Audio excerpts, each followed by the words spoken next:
क्या आपके जीवन में बार बार विघ्न बाधाएं और असफलताएं आ रही हैं तो श्रद्धा से सुनिए श्री गणेश पंचरत्न स्तोत्र। मान्यता है कि इसके नियमित पाठ से भगवान गणेश की कृपा प्राप्त होती है। बुद्धि, सफलता और शुभ कार्यों में आने वाली बाधाएं दूर होने लगती हैं। आइए पूर्ण श्रद्धा और भक्ति के साथ श्री गणेश पंचरत्न स्तोत्र का पाठ आरंभ करें। ओम श्री गणेशाय नमः। मोदाकरात् मोदकं सदा विमुक्तिसाधिकं कलाधरावतंसकं विलासिलोकरञ्जकम् अनायकीकनायकं विनाशिते भदैत्यकं नताशुभाशुनाशिकं नमामि तं विनायकं नतीतरातिभीकरं नवोदितार्कभास्वरं नमत्सुरारिनिर्जरं नताधिकापदुद्धरं सुरेश्वरं निधीश्वरं गजेश्वरं गणेश्वरं महेश्वरं तमाश्रये परात्परं निरन्तरं समस्तलोकशङ्करं निरस्तदैत्यकुञ्जरं दरेतरोदरं वरं वरे भवक्त्रमक्षरं कृपाकरं क्षमाकरं मुदाकरं यशस्करं मनस्करं नमस्कृतां नमस्करोमि भास्वरम् अकिञ्चनार्तिमार्जनं निरन्तनोक्तिभाजिनं पुरारिपूर्वनन्दनं सुरारिगर्वचर्वणं प्रपञ्चनाशभीषणं धनञ्जयादिभूषणं कपोलदानवारिणं भजे पुराणवारिणं निनान्तकान्तदन्तकान्तिमन्तकान्तकात्मजम् अचिन्तरूपमन्तहीनमन्तराय कृन्तनं हृदन्तरे निरन्तरं वसन्तमेव योगिनां तमेकदन्तमेव तं विचिन्तयामि सन्ततं महागणेश पंचरत्नमादरेण यो अन्वहं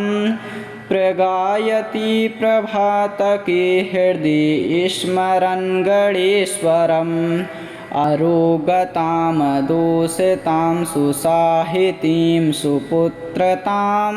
समाहितायुरष्टभूतिमभ्युपेति सोचिरात् मोदाकरात् मोदकं सदा विमुक्तिसाधिकं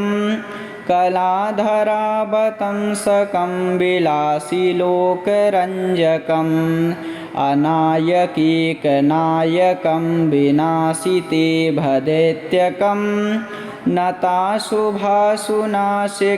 नमामि तं विनायकं नतीतरातिभीकरं नवोदितार्कभास्वरं नमत्सुरारिनिर्जरं नताधिकापदुद्धरं सुरेश्वरं निधीश्वरं गजेश्वरं गणेश्वरं महेश्वरं तमाश्रये परात्परं निरन्तरं समस्तलोकशङ्करं निरस्तदैत्यकुञ्जरं दरेतरोदरं वरं वरे भवक्त्रमक्षरं कृपाकरं क्षमाकरं मुदाकरं यशस्करं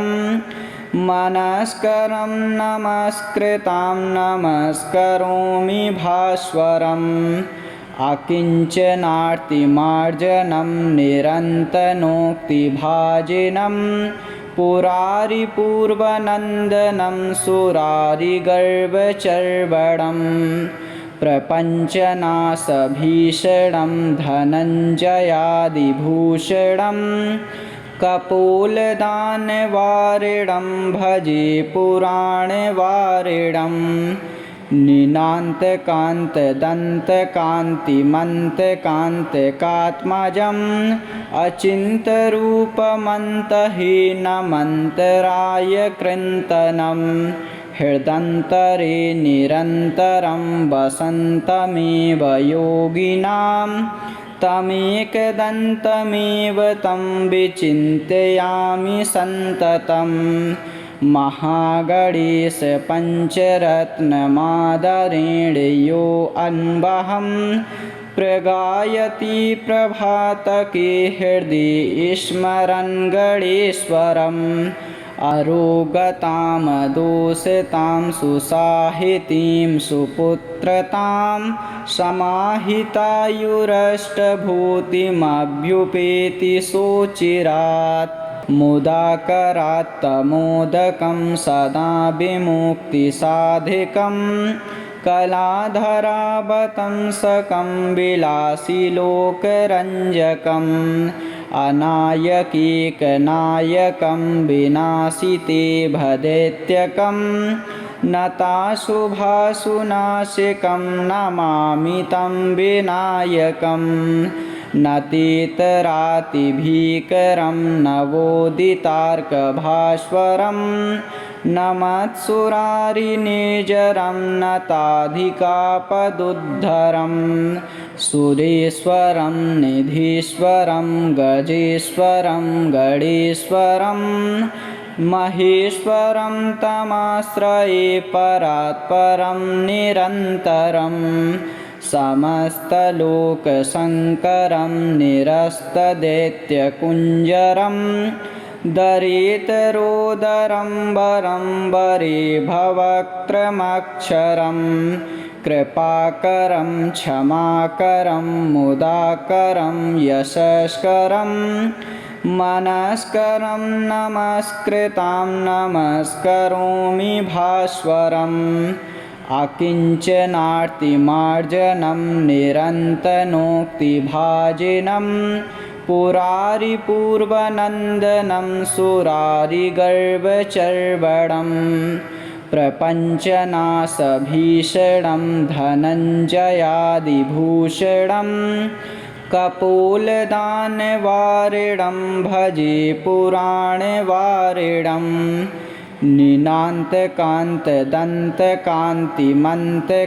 निनान्तकान्तदन्तकान्तिमन्तकान्तकात्मजम् अचिन्तरूपमन्तहीनमन्तराय कृन्तनं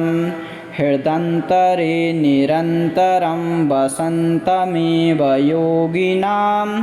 तमेकदन्तमेव तं विचिन्तयामि सन्ततं महागणेश पञ्चरत्नमादरेण यो अन्वहं प्रगायति प्रभातके हृदि स्मरन् गणेश्वरम् अरोगतां दोषतां सुसाहितीं सुपुत्रतां समाहितायुरष्टभूतिमभ्युपेति सोचिरात् मुदाकरात्तमोदकं सदा विमुक्तिसाधिकं कलाधरावतंसकं विलासिलोकरञ्जकम् अनायकीकनायकं विनाशिते भदैत्यकं नताशुभाशुनाशिकं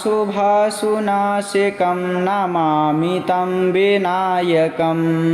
नतीतरातिभीकरं नवोदितार्कभास्वरं नमत्सुरारिनिजरं नताधिकापदुद्धरं सुरेश्वरं निधीश्वरं गजेश्वरं गणेश्वरं महेश्वरं तमाश्रये परात्परं निरन्तरं समस्तलोकशङ्करं निरस्तदैत्यकुञ्जरं दरेतरोदरं वरं वरे भवक्त्रमक्षरं कृपाकरं क्षमाकरं मुदाकरं यशस्करं मनस्करं नमस्कृतां नमस्करोमि भास्वरम् अकिञ्चनार्तिमार्जनं निरन्तनोक्तिभाजिनं पुरारिपूर्वनन्दनं सुरारिगर्वचर्वणं प्रपञ्चनाशभीषणं धनञ्जयादिभूषणं कपोलदानवारिणं भजे पुराणवारिणम् निनान्तकान्तदन्तकान्तिमन्तकान्तकात्मजम् अचिन्तरूपमन्तहीनमन्तराय कृन्तनं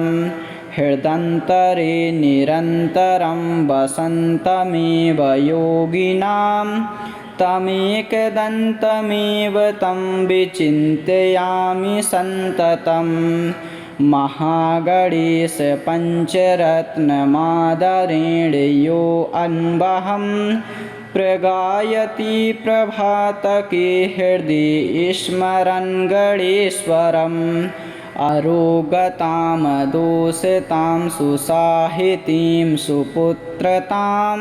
समाहितायुरष्टभूतिमभ्युपेति सोचिरात् मुदाकरात्तमोदकं सदा विमुक्तिसाधिकं कलाधरावतंसकं विलासिलोकरञ्जकम् अनायकीकनायकं विनाशिते भदैत्यकं नताशुभाशुनाशिकं नमामि तं विनायकम् नतीतरातिभीकरं नवोदितार्कभास्वरं नमत्सुरारिनिजरं नताधिकापदुद्धरं सुरेश्वरं निधीश्वरं गजेश्वरं गणेश्वरं महेश्वरं तमाश्रये परात्परं निरन्तरम् समस्तलोकशङ्करं निरस्तदैत्यकुञ्जरं दरेतरोदरं वरं वरे भवक्त्रमक्षरं कृपाकरं क्षमाकरं मुदाकरं यशस्करं मनस्करं नमस्कृतां नमस्करोमि भास्वरम् अकिञ्चनार्तिमार्जनं निरन्तनोक्तिभाजिनं पुरारिपूर्वनन्दनं सुरारिगर्वचर्वणं प्रपञ्चनाशभीषणं धनञ्जयादिभूषणं कपोलदानवारिणं भजे पुराणवारिणम् निनान्तकान्तदन्तकान्तिमन्तकान्तकात्मजम् अचिन्तरूपमन्तहीनमन्तराय कृन्तनं हृदन्तरे निरन्तरं वसन्तमेव योगिनां तमेकदन्तमेव तं विचिन्तयामि सन्ततम् महागणेश पञ्चरत्नमादरेण यो अन्वहं प्रगायति प्रभातके हृदि स्मरन् गणेश्वरम् अरोगतां दोषतां सुसाहितीं सुपुत्रतां समाहितायुरष्टभूतिमभ्युपेति सोचिरात् मुदाकरात्तमोदकं सदा विमुक्तिसाधिकं कलाधरावतंसकं विलासिलोकरञ्जकम् अनायकीकनायकं विनाशिते भदैत्यकं नताशुभाशुनाशिकं नमामि तं विनायकम् नतीतरातिभीकरं नवोदितार्कभास्वरं नमत्सुरारिनिजरं नताधिकापदुद्धरं सुरेश्वरं निधीश्वरं गजेश्वरं गणेश्वरं महेश्वरं तमाश्रये परात्परं निरन्तरं समस्तलोकशङ्करं निरस्तदैत्यकुञ्जरं दरितरोदरं वरं वरे भवक्त्रमक्षरं कृपाकरं क्षमाकरं मुदाकरं यशस्करं मनस्करं नमस्कृतां नमस्करोमि भास्वरम् अकिञ्चनार्तिमार्जनं निरन्तनोक्तिभाजिनं पुरारिपूर्वनन्दनं सुरारिगर्वचर्वणं प्रपञ्चनाशभीषणं धनञ्जयादिभूषणं कपोलदानवारिणं भजे पुराणवारिणं निनान्तकान्तदन्तकान्तिमन्तकान्तकात्मजम् अचिन्तरूपमन्तहीनमन्तराय कृन्तनं हृदन्तरे निरन्तरं वसन्तमेव योगिनां तमेकदन्तमेव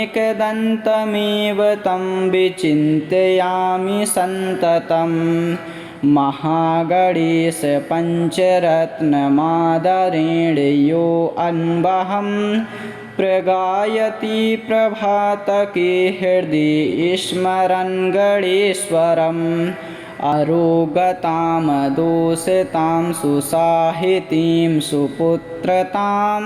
समाहितायुरष्टभूतिमभ्युपेति सोचिरात् मुदाकरात्तमोदकं सदा विमुक्तिसाधिकं कलाधरावतंसकं विलासिलोकरञ्जकम् अनायकीकनायकं विनाशिते भदैत्यकं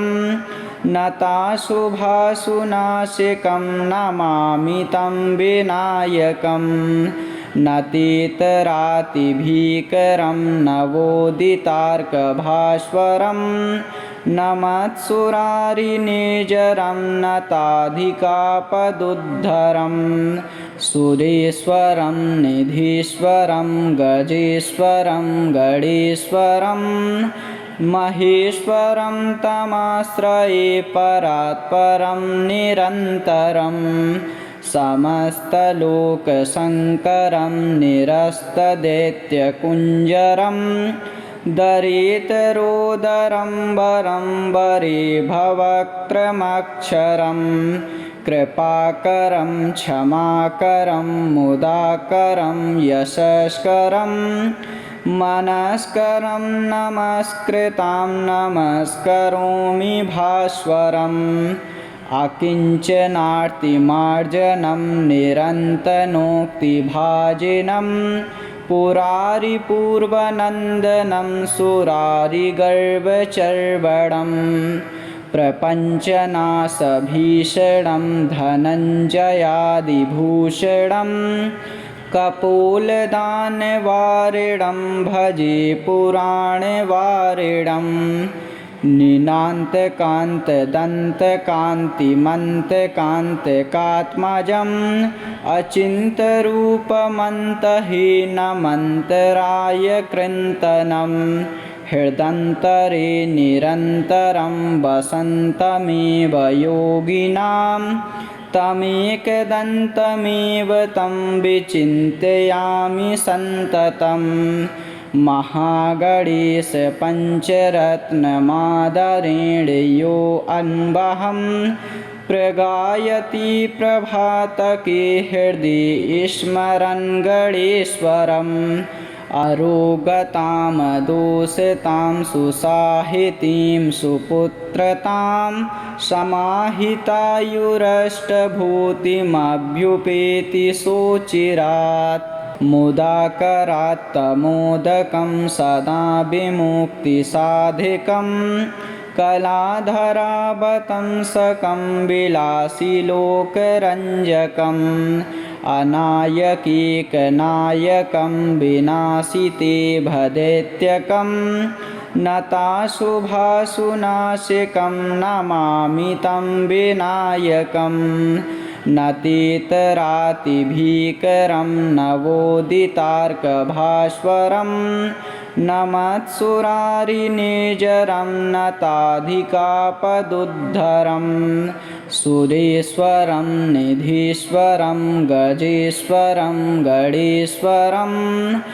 महेश्वरं तमाश्रये परात्परं निरन्तरं समस्तलोकशङ्करं निरस्तदैत्यकुञ्जरं दरेतरोदरं वरं वरे भवक्त्रमक्षरं कृपाकरं क्षमाकरं मुदाकरं यशस्करं मनस्करं नमस्कृतां नमस्करोमि भास्वरम् अकिञ्चनार्तिमार्जनं निरन्तनोक्तिभाजिनं पुरारिपूर्वनन्दनं सुरारिगर्वचर्वणं प्रपञ्चनाशभीषणं धनञ्जयादिभूषणं कपोलदानवारिणं भजे पुराणवारिणं निनान्तकान्तदन्तकान्तिमन्तकान्तकात्मजम् अचिन्तरूपमन्तहीनमन्तराय कृन्तनं हृदन्तरे निरन्तरं वसन्तमेव योगिनां तमेकदन्तमेव तं विचिन्तयामि सन्ततं महागणेश पञ्चरत्नमादरेण यो अन्वहं प्रगायति प्रभातके हृदि स्मरन् गणेश्वरम् अरोगतां दोषतां सुसाहितीं सुपुत्रतां समाहितायुरष्टभूतिमभ्युपेति सोचिरात्